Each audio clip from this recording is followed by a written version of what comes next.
नमस्कार. मी प्रसाद मैड, पत्रकार राहुरी.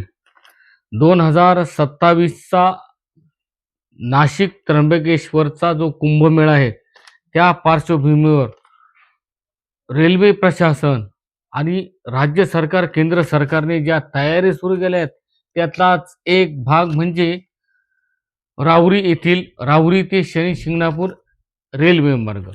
आता रेल्वे मार्गाला 2023 मध्ये प्रक्रिया सुरू केली होती. त्यानंतर त्या विषयावर जोरदारपणे केंद्र सरकार आणि रेल्वे प्रशासनाकडून तयारी सुरू केली होती. या 25 किलोमीटरच्या डब्याने सुरू होणाऱ्या रेल्वे मार्गासाठी रेल्वे प्रशासन अर्थात केंद्र सरकारने भूसंपादनाची प्रक्रिया सुरू केली असून त्याची अधिसूचना नुकतीच जारी केली आहे. या अधिसूचनेमध्ये राहुरी तालुक्यातील 6 गावे आहेत. ही गावे तांदुळवाडी, देसवंडी, तमनराखाडा, कोंडवड, उमरे आणि ब्राह्मणी या गावातील एकूण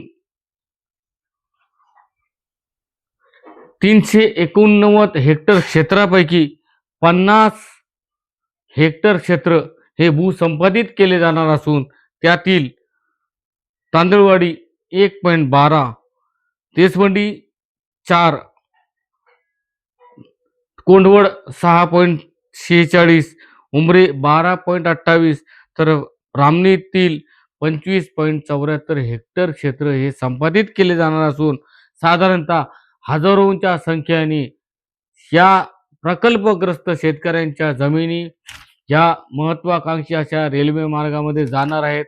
आणि ही अधिसूचना जारी केल्यानंतर कुठल्याही प्रकारे प्रशासनाकडून मोबदला व अन्य काही माहिती दिली नसल्याने हजारो शेतकऱ्यांमध्ये संताप व्यक्त केला जात आहे.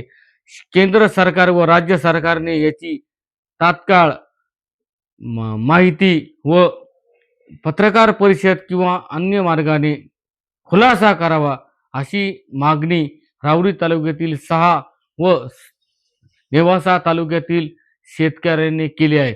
सतर्क खबरबाज जिल्ह्याची साठी प्रसाद वैड, राहुरी.